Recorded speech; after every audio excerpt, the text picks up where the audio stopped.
Mahomes looks to throw it. Pump faking, right side. He wants it. A comeback cut. It is caught by Kelsey. Touchdown, Kansas City. The game is over. The Kansas City Chiefs are champions.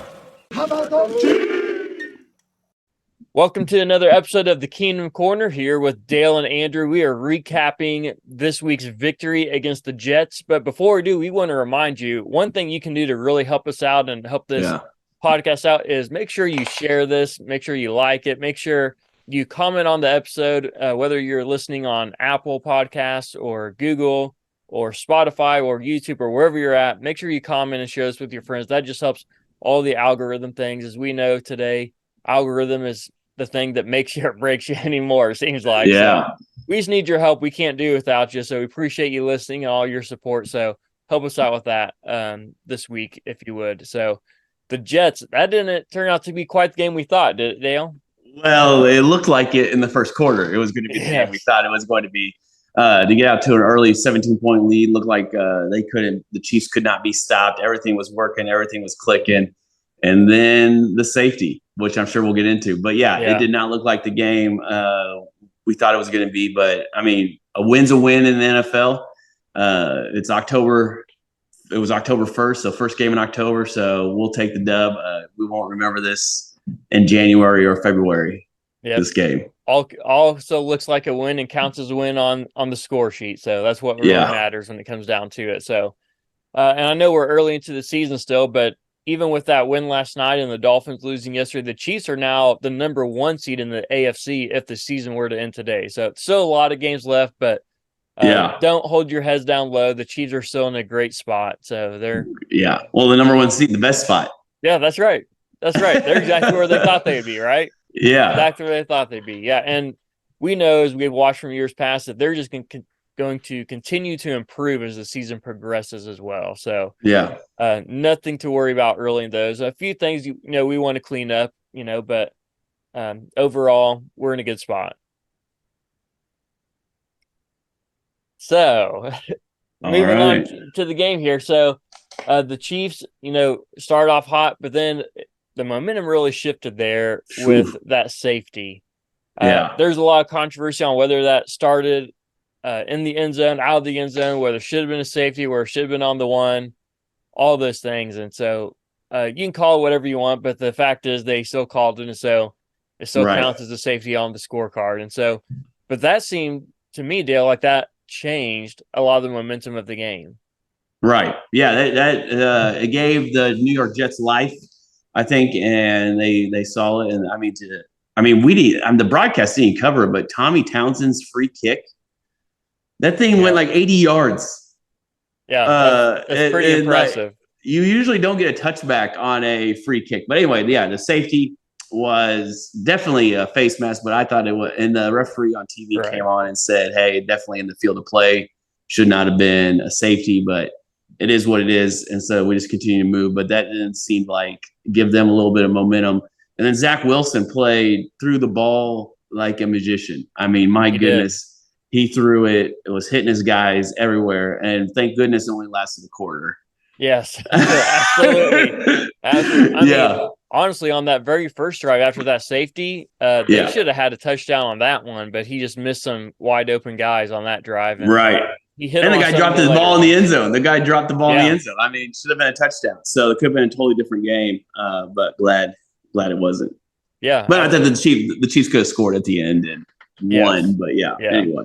There's a lot to that game that could have gone one way or the other. But, so after that, let's start that, just that face mask call and then offensive line in general. So, Jawan Taylor, right? So, every game, he is having some penalties called on him. And I'll say this, too. I think some are rightfully called and some are definitely are not.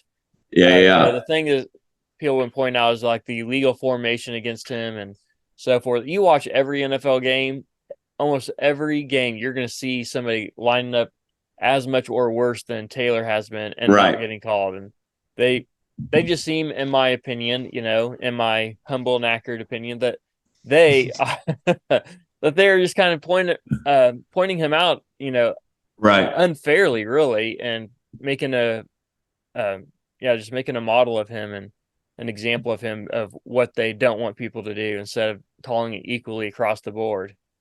Yeah, I think my problem with Taylor right now is that we paid him a bunch of, or we did it. The Kansas City Chiefs. I'm sorry, Lamar Clark Hunt. It's basically we, right? Yeah. The Kansas City Chiefs paid him a bunch of money to come in, and you would think, okay, maybe you got away with it the first game. The second game, they targeted you like crazy.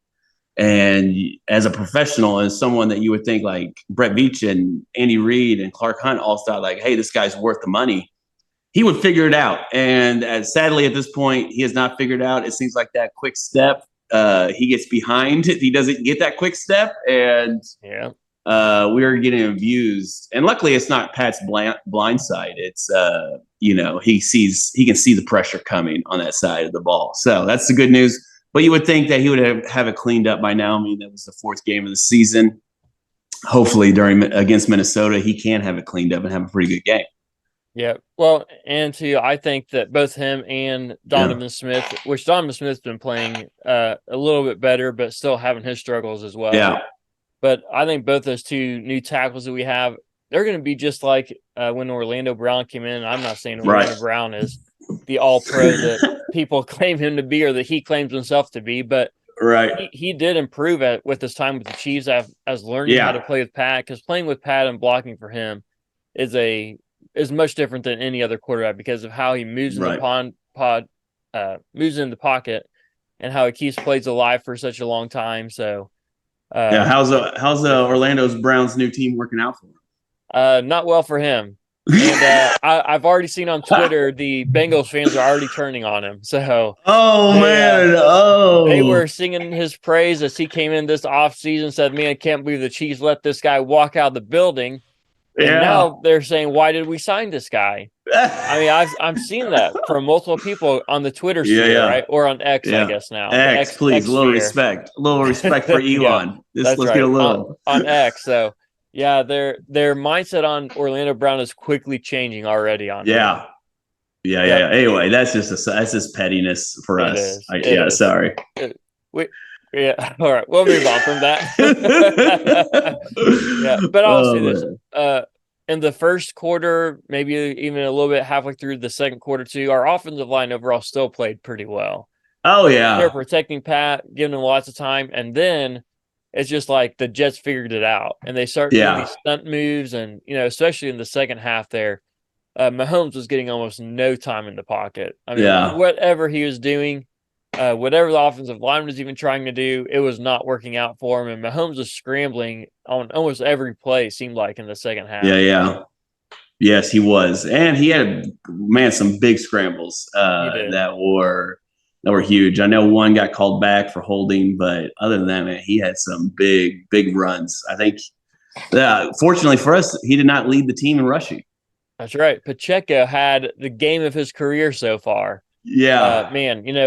Playing back close to his hometown and where he went to college out there in Rutgers. So, kind of a coming home party for him. So we're happy for him. Hopefully he can keep up that same momentum as we go into some of these other games too, because if we can get that passing attack going and then he plays and like that, like he did for the rest of the season, that's going to be a scary offense to go against for anyone. Yeah, and I guess he was compared to Marshawn Lynch here this past week, and so I guess I can see a little bit of the angry running and this, like, how hard he's to bring down, and it's not going to you can't take him down with an arm tackle like one of our other running backs who wears number 25. But you're going to have to do more. You're going to have to wrap that guy up. And so, and it seems like, man, the Chiefs are just trusting him a lot more, and he's getting a ton of the carries. And so that's really good. And so let's hope he can stay healthy and just keep the production going. Yeah. Yeah, he's one of those guys that, he's going to dish out the punishment as much as he's going to take in, Ian. Yeah. With how he runs and even how he tries to extend plays, which I'm glad he does. Sometimes getting held up there in the middle and trying to create something out of nothing, it always makes me a little nervous for those players. I'm like, man, they're just setting themselves up for a guy to be coming in screaming hot and taking out and get injured. But, yeah, he did good yesterday. So. But let's talk about the officiating a little bit, because that's been like the hot topic of this entire Yeah, game, yeah. no matter where you look at from. Right. Well, especially from the Jets side, right? They Yeah. are pretty upset. They want to say if there was a holding call on that scramble that Mahomes had on that 3rd and 22 for the first down, and they Yeah. said Donovan Smith was holding. Now, I'll break it down a little bit from what I saw. Donovan Smith stayed inside the numbers. The guy did not try to really get past him. I mean, he's Right. trying to reach past him and stuff, but for the most part, Donovan Smith's just holding him right there. Yes, I know. Yeah. I just used the word holding. Yes, but that happens on every play. Like, you can grab a guy and hold him in that place as long as they're right in front of you. But it's when they start trying to break right or left is when you have to let him go. And that guy didn't break right or left. He kind of stayed right there in the middle of him. So, from my viewpoint, I don't think that's a holding at all. And I think there's a lot of people that would agree with that. Yeah. I think there was questionable, not questionable calls, but calls that don't get called all the time. So or correctly. And so I think that's really where we needed to have just a replay official, not stopping the game. But when they huddle up and they're like, hey, did we get that call right? Like, the replay guy can be looking at plays and, like, especially that one when we go back to the goal line where his face mask was grabbed before the goal line. Yeah. He broke the goal line. And so, like, he could look at that real quick and say, hey, did we get that right? This is what we saw. Did you see, and just hopefully, but I know it's got to be efficient and fast. But I think, like, that first run out of the third quarter where Breece Hall had that huge run. Yeah. Willie Gay was hold like a mother, man. He like holding a baby. And so he was trying to get away. His whole body was turned and couldn't get away. And I mean, that really could have changed the game right there. So I mean, like, yeah, I think it was missed on both sides. I mean, if we were to nitpick the officials and the whole even the forced collar tackle, right, was wrong. That was wrong. Yeah. So I mean, that was clear. So there's calls on both sides that go both ways in any game you watch.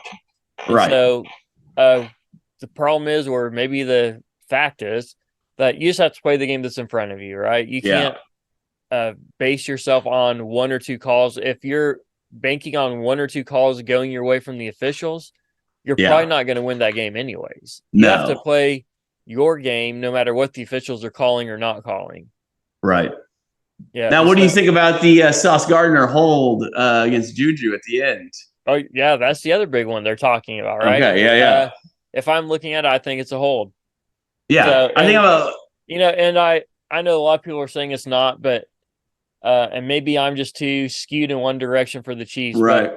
But this guy, Sauce Gardner, grabbed him around the head even and kind of the shoulder and twisted him as he did. Yeah, and then even after that, he's still grabbing at his arm, pulling his arm back, and so MVS's arm is behind him as he's running because Sauce Gardner's grabbing onto it. So, I mean, could you let that go? Yes, you could, but by the rule book, that is a hold. So. Right. And I think people are upset because it was an interception thrown, and so the Jets would have had the ball. But I think, like, and I haven't watched the game again, as this is Victory Monday morning. But I think I would be interested to see if the refs were letting that go all game. Yeah.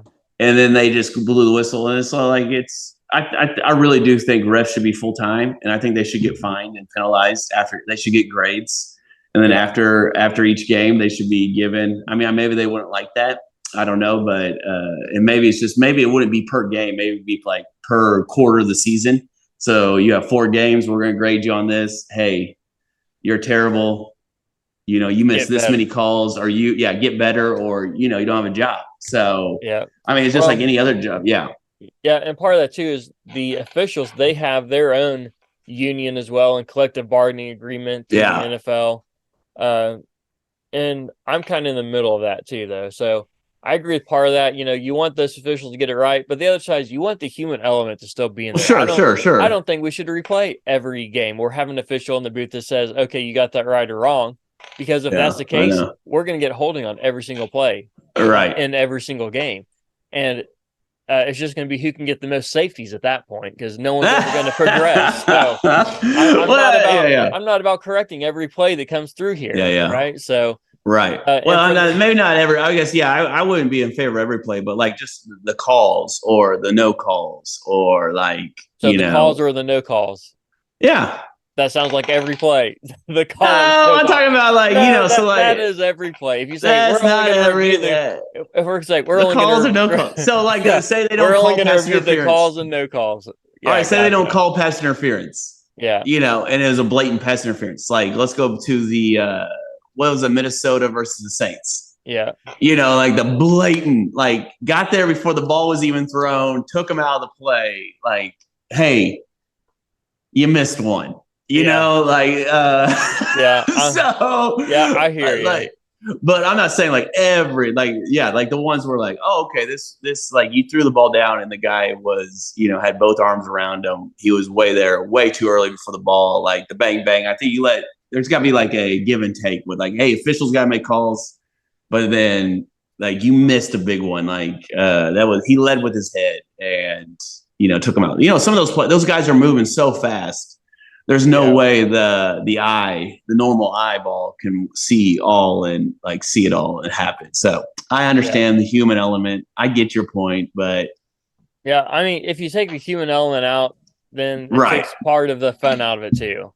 Right. Because, well, then the people are saying that what I don't like is people are saying the NFL's rigged and they want the Chiefs to win every game.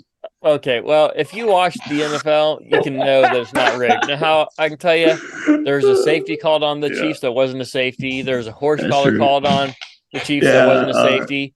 I think it's the last game is the Browns where Fields overthrew his guy, and the defender was back there to get the interception, but instead was tackled before the ball even got there, which should have been offensive. I mean, so you can go back and I even thought they were getting there a little late and hitting Pat on some of those. That could have been easily called, roughing the quarterback, or roughing the passer. So, but anyway, it's officiating. Yeah, it is what it is. It's one of those things that people are going to argue about till the end of time. So, well, I'm just saying, if we didn't have human officials, what would we talk about Monday and Tuesday and Wednesday and Thursday and Friday? Like what would we talk about? Probably wouldn't talk about anything. Like, well, nope, just say Chiefs are still good. They were awful or they were bad, and that'd be the end of it. So there would be no way to dissect anything because everything would be dissected for you through a computer. So we don't want that. We're in favor of human officials. That's right. So here's the other thing I wanted to mention too is Rashee Rice, I noticed several times was missing blocks and not catching blocks. And many times when Pacheco was caught in the backfield was, as they showed the replay, Rashee Rice just whiffing on a guy or trying to block and just getting manhandled and thrown out of the way.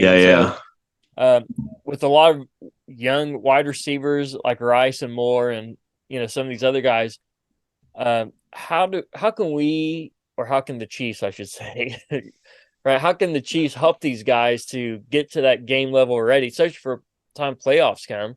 They're going to learn how to block at least something.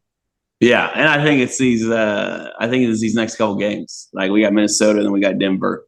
And it's like, just get in there and do it. I think the best practice are like real game live reps. I mean, because with the CBA and everything, you can't practice. Like you can't hit each other, and so there's no way Rashee Rice is going to get that practice that he needs in the practice. So I think you got to just trust him. Like, hey, he's going to make mistakes, point it out in film. Hey, this is how you correct it, and try to get that technique down.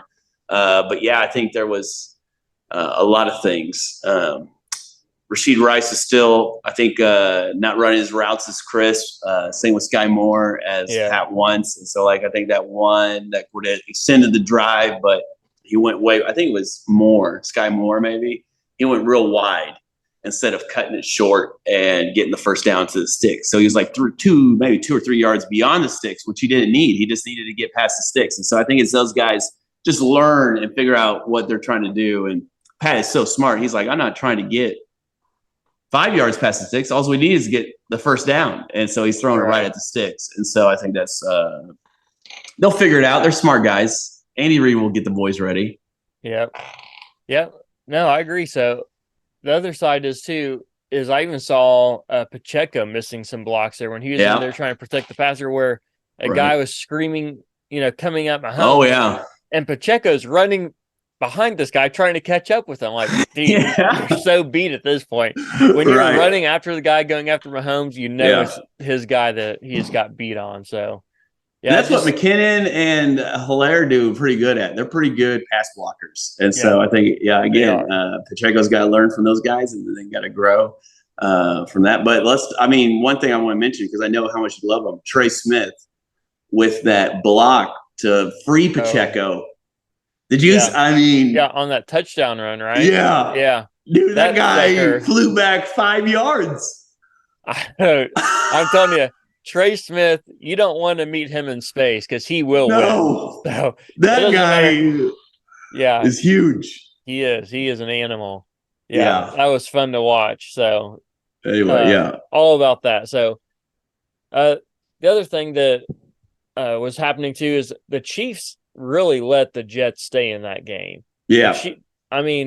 On paper and stuff, yes, I know the game looked close and it was close too, but the Chiefs gave the Jets everything that they could to keep them in the game. They gave them points off the safety, which then they did that free kick, which resulted in a touchdown. So you can call that a turnover or just, punt back to them. But either way, it was huge, right? And then Pat had 2 other interceptions in the game. So if you count the safety, that's 3 interceptions in the game.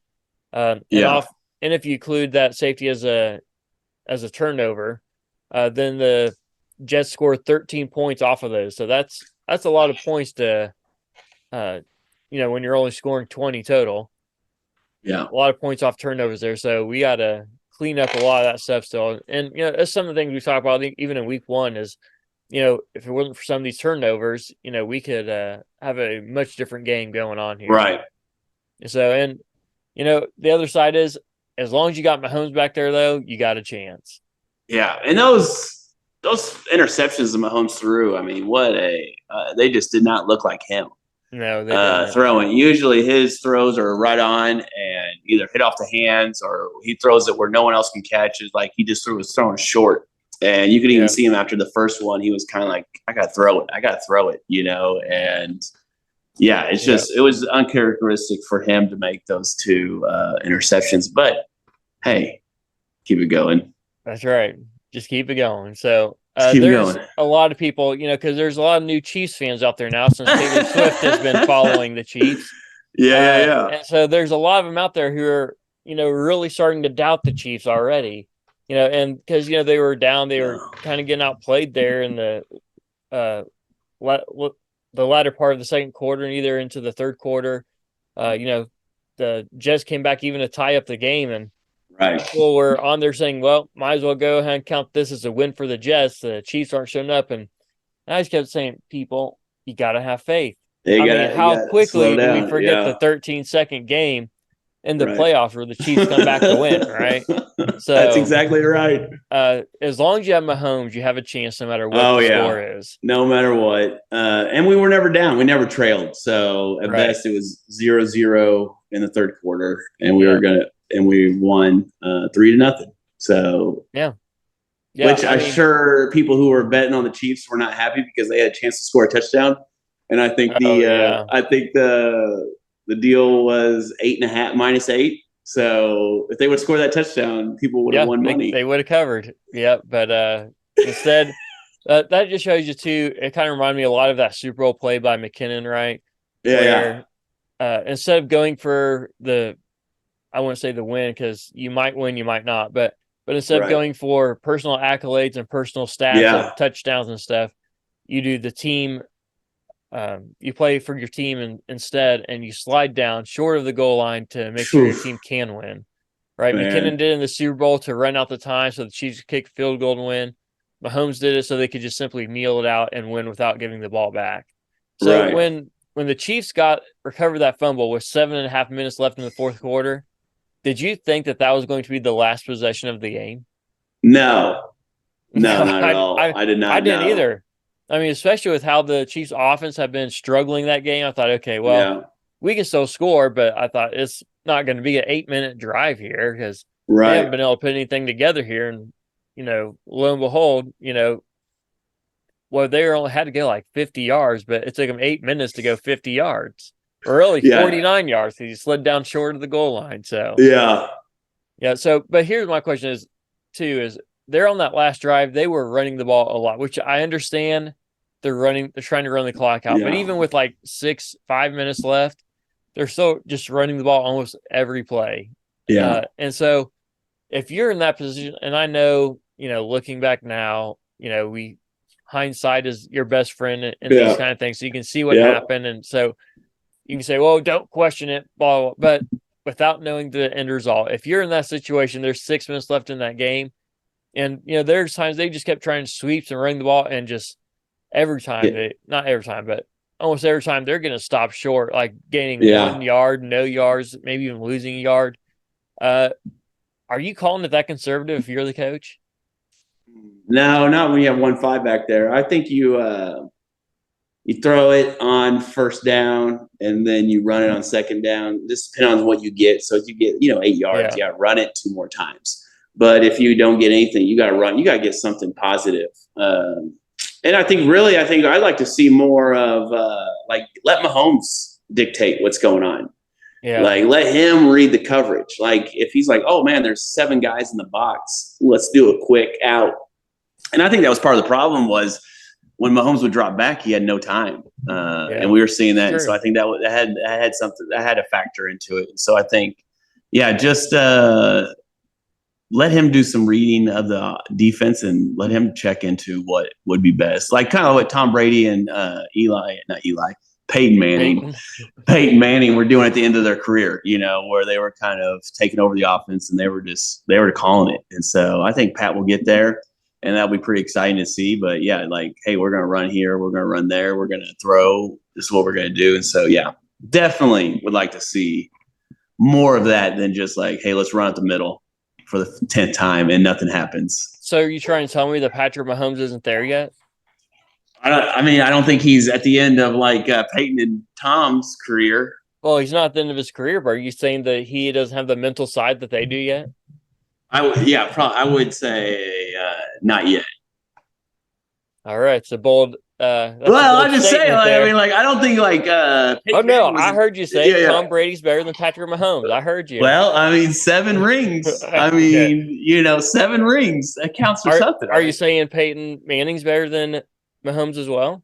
No, I'm saying at the end of Peyton, those Denver late year Colts, I think it wasn't like his first season or first 5 seasons. I think it was probably his 8th or 10th season where he was then calling the offense at the line. And I think I remember Peyton's last game against the Chiefs. He had 7 interceptions and about, I think, 30 yards. So, well, he got benched. He did. He got benched after the fourth quarter. Yeah, he had more yards on his returns for interceptions than he did passing yards. Well, he still won the Super Bowl that year.